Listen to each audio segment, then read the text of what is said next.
Hello and welcome to the European Conservatives' first ever podcast, Brussels and Beyond, a podcast designed to keep you in the loop about the political wheelings and dealings that are happening here in Brussels and in the capitals of Europe.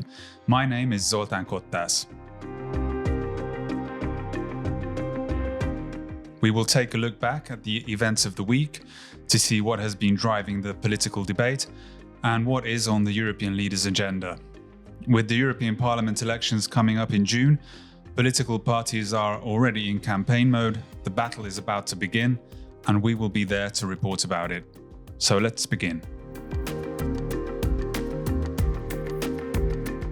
First of all, let me draw your attention to an exciting interview we have on our website with Patricia, Shaon, who is a member of the European Parliament for Marine Le Pen's sovereigntist anti-globalist party National Rally. My colleague, Robert Simonsen, asked her about the farmers' protests that have spread all across Europe in recent weeks. Patricia Shaon says that while national legislation is partly responsible for angering farmers, the main culprit is Brussels, which has driven down agricultural prices due to free trade agreements, lifted all custom barriers for Ukrainian agricultural products, and imposed complicated legislation, regulation, and administrative burdens. As she said, and I quote, "The globalist right and the ecological extremist left have found a common enemy, European agriculture. This is why their attacks on farmers have been so efficient, because they've been attacked by both sides." To find out why they are strange bedfellows and how the protests could influence the European elections, go to our website and check out our interview with Patricia Shaon. Farmers all around Europe have been making headlines in the past months by getting on their tractors and disrupting traffic in major cities. This week it was Czech and Polish farmers who took to the streets to protest the EU's Green Deal, the high energy costs, and the burdensome bureaucracy. Polish farmers went even as far as to blocking all traffic on the borders of Ukraine, angered by the fact that cheap Ukrainian agricultural products are flooding their markets due to an EU agreement with Kiev. Meanwhile, in Prague, one Czech farmer told my colleague Robert Simonsen, and I quote, "When Green Deal policies are imposed only in Europe, it completely destroys Europe, as it makes us far less competitive." My colleague Mick Hume has a great opinion piece in his Democracy Watch column on how mainstream media have been labelling protesting farmers as far-right. He writes, and I quote, "The far-right political libel against hard-pressed farmers is really a sign of how far the EU elites have lost touch with the reality of life for the peoples of Europe. These farmers are now in the front line of a wider populist revolt against those elitists who do fly in their private jets to the World Economic Forum in luxurious Davos, Switzerland, where they lecture the rest of us about how to save the planet by sacrificing our living standards." Mainstream media and the Brussels political elite are not the only ones throwing around the far-right label. In an interview with a once communist paper, L'Humanité, French President Emmanuel Macron labeled two parties as far-right and as outside the Republican arc. The parties in question are Marine Le Pen's National Rally, which is the most popular party in the country, and Éric Zemmour's Reconquête party. Marine Le Pen voiced her outrage at the remarks, which were most probably made in the context of the European election campaign. You can read the full story by my colleague Alain de Lauzon on our website. Speaking of the National Rally, former head of the EU's border security force, Frontex, Fabrice Leggeri, has announced he will be one of the lead candidates for the party at the European elections. During his tenure as the head of Frontex, Leggeri earned a reputation for clashing with NGOs and the notoriously left-wing EU Home Affairs Commissioner Ylva Johansson. While he was accused of supporting the so-called pushback operations directed at migrants entering Europe illegally from Turkey, he has gained supporters on the right. Announcing his decision to run for a seat in the European Parliament, he said the National Rally has concrete plans to stop migration, while Eurocrats do not consider migration as a problem, but rather as a project. Migration is expected to be a key issue for European voters after a record number of illegal crossings were registered in the Mediterranean last year. With regards to migration, a new report published by the Centre for Migration Control think tank writes that migrants who are legally in the United Kingdom but don't have a job have cost taxpayers almost £24 billion in just 4 years.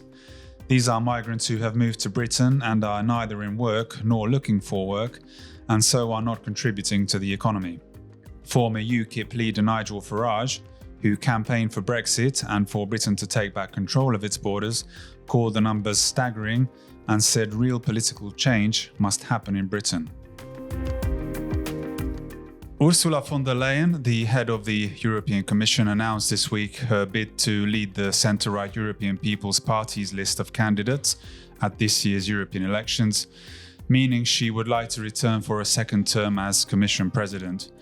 As my colleague Tamás Orbán reported, she has a good chance. Tamás, why does Ursula von der Leyen have a good chance of getting re-elected? Well, first of all, she has familiarity, which means that a sitting president is always more likely to be re-elected than somebody completely new. Of course, there's the road for re-election is actually very long. So for the moment, she only announced her intention to run for the EPP's Spitzenkandidat, which will be decided by the party's electoral congress next month in Bucharest. There is a slight chance that the party will nominate somebody else. Only the party's president, Manfred Weber, can come in mind, but I don't think that's going to happen, exactly because what I said, von der Leyen carries a completely different charisma just by leading through the EU countless crises these past 5 years. And then if she becomes the Spitzenkandidat, then basically she can claim a bit of additional legitimacy after the elections, because EPP is set to become the largest member of the European Parliament again. The Spitzenkandidat system, in a nutshell, is the theory that the candidate of the largest party in Parliament should become the Commission President. But this is not actually a rule. It's only a recommendation in the EU treaties. The treaties only recommend that the member states, when selecting a Commission President, should take the Spitzenkandidat in consideration, which means that anything can happen. Just remember that in 2019, the Spitzenkandidat was Manfred Weber, yet the president became Ursula von der Leyen out of the blue completely. Now it could be different, of course, but we never know. Ultimately, it's up for the 27 member states to come up with a person who everybody can agree on. Not everybody, actually. They need only, I think, a qualified majority backing for Commission President nomination. But then the Council's nominee need to be confirmed by the European Parliament with a simple majority. In 2019, von der Leyen only barely managed to win over enough MEPs. From the then 750 MEPs, she got only 51%, only 9 votes over the needed threshold. And almost all those votes came from the EPP, the Socialists, the SD, and the Liberal Renew Party, right?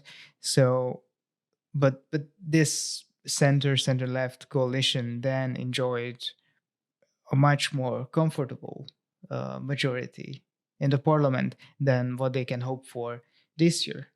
This year, they were still, between the three, they will still have a simple majority, but only slightly.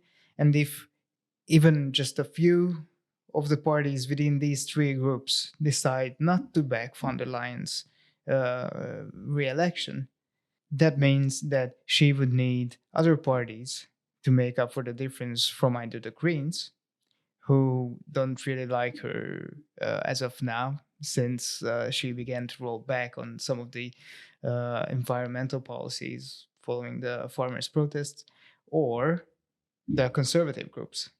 Now, she recently ruled out of working with the majority of the ID group parties, calling them Putin's friends, but showing that she also knows the numbers and what she needs to get a second term.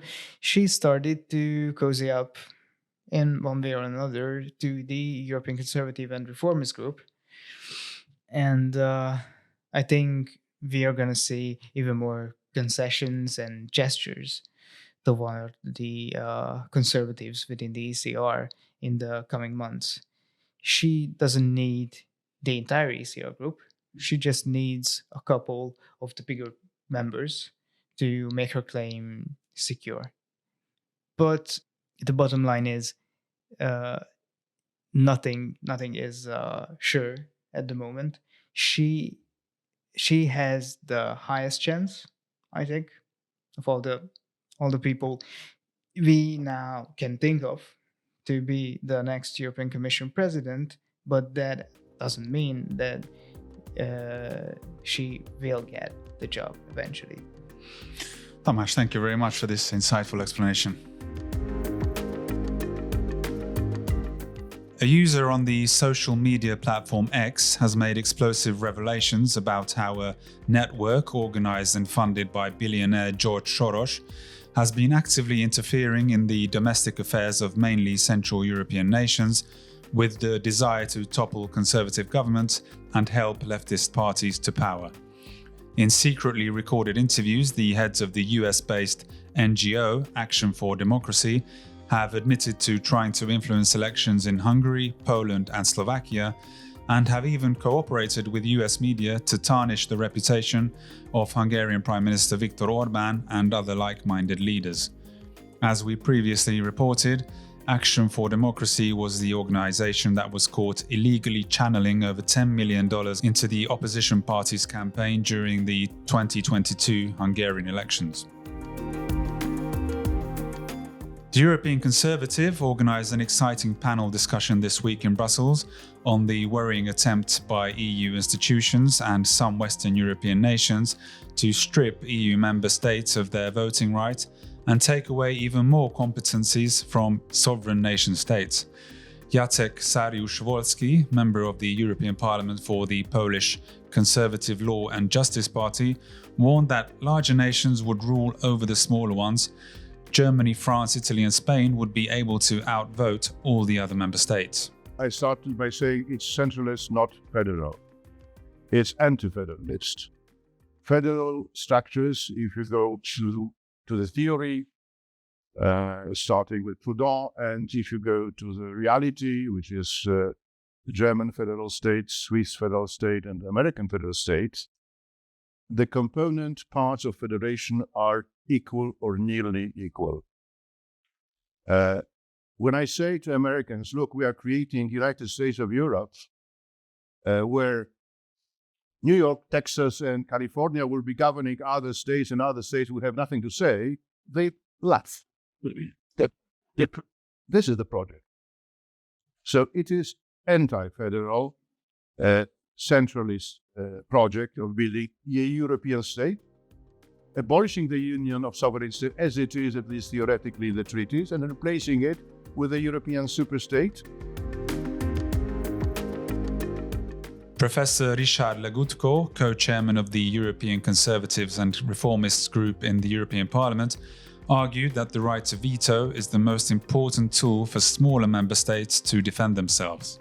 The right to veto was the only, or perhaps the most important tool that the smaller and weaker member states had to defend themselves against the arbitrary power of the big structures of the strongest players, with that being scrapped, the smaller and the weaker countries are at the mercy of the bigger players, the biggest players, and the strongest players, and the European institutions.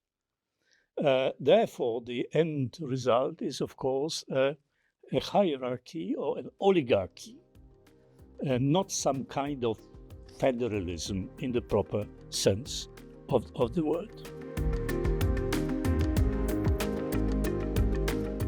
Gerolf Annemans, MEP for the Flemish nationalist Vlaams Belang Party, agreed with his colleagues, talking about centralisation efforts speeding up.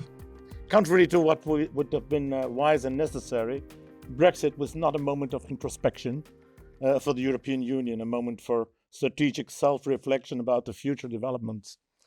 On the contrary, since the withdrawal of the United Kingdom, the cooperation of the European member states within the European Union has paradoxically turned into a speed race, a frenzied acceleration of centralization, and the creation, replacing the member states, of a unitary state, or even, in the words of the Flemish Belgian Guy Verhofstadt, a world empire, literally. Ever since, the European Union is seizing every crisis, including the COVID crisis and the war in Ukraine, to gradually strengthen and accelerate this evolution. Now, here's a very interesting topic. In an email widely circulated among European Commission employees, a trade union for EU staff members warned that a spike in shootings, street robberies, and drug-related activity in central Brussels is decreasing the attractiveness of the European institutions as workplaces, caused by the growing risk to personal safety. My colleague Thomas O'Reilly has been covering the story. Thomas, what exactly are staff members worried about? Well, the email was issued by the European Union's largest employees union, Renouveau and Démocratie, and complains about a rising wave of crime, particularly in sort of Brussels' train stations. It references a spate of high-profile attacks, including the shooting of one Swedish parliamentary aide 2 months ago, 5 minutes away from the parliament. But it points to a sort of wider malaise in the city. Anyone living in Brussels the past 2 weeks could not ignore the sort of the near constant sirens throughout the city, as media reports describe Algerian and Moroccan gangs competing for territory. But yes, it's a very stark warning, a very public warning. Commission employees that I spoke to said it was widely distributed, but it was really just saying the very obvious.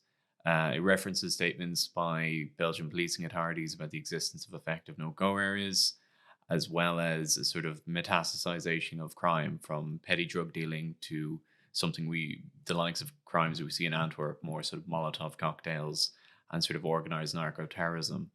But as I said, it's merely saying something that everyone in the city knows about how Brussels is changing. And one of the rather ironic references in the email was mentioned that even EU employees in the heart of Brussels are forced to use the personal car, contrary to the European Union's Green New Deal.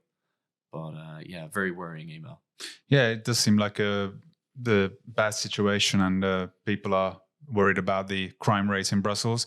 What exactly are they demanding from the EU leaders or EU officials? Well, the letter itself was surprisingly short on specifics. The European Union is kind of caught between a rock and a hard place in a sense of not controlling policing directly in Brussels. But the letter asks more senior bureaucrats and Belgian officials to sort of prioritize the safety of EU officials. Again, particularly it references Schumann metro station right outside the European Commission's HQ specifically. But yeah, there's no specific demands other than a greater prioritization of the employees in the European institutions. Thomas, thank you very much. Finally, I would like to draw your attention to two very interesting and insightful interviews.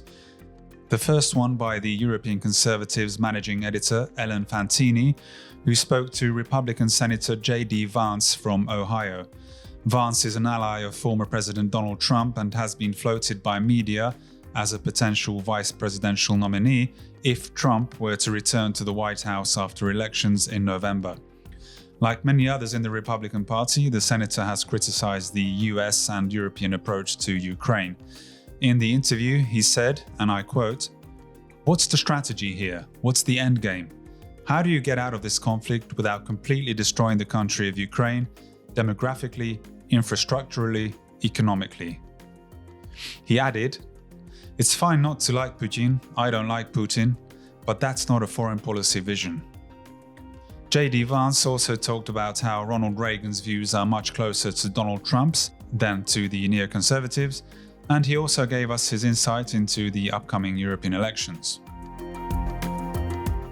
My colleague Jonathan von Maren talked exclusively to English conservative author, broadcaster and journalist Peter Hitchens, a regular commentator on British political news shows. In the interview, Hitchens talks about his experience as a young journalist, which led him to denouncing his Marxist-Leninist revolutionary outtake on life. He speaks of his time as a foreign correspondent in Moscow at the time of the collapse of the Soviet Union, his close encounters with Bill Clinton and Margaret Thatcher, and why his work has attracted a dedicated following. Read both fascinating interviews on our website, europeanconservative.com. And that concludes the first episode of Brussels and Beyond. Don't forget to read the European Conservative, check out our website, subscribe to our Twitter, Facebook and YouTube channels, and watch our monthly TV show where my colleague Zsófia Tóth-Bíró talks exclusively to experts and MEPs about what's shaping European politics. Hope you tune in again next week. Have a very good week. Bye-bye.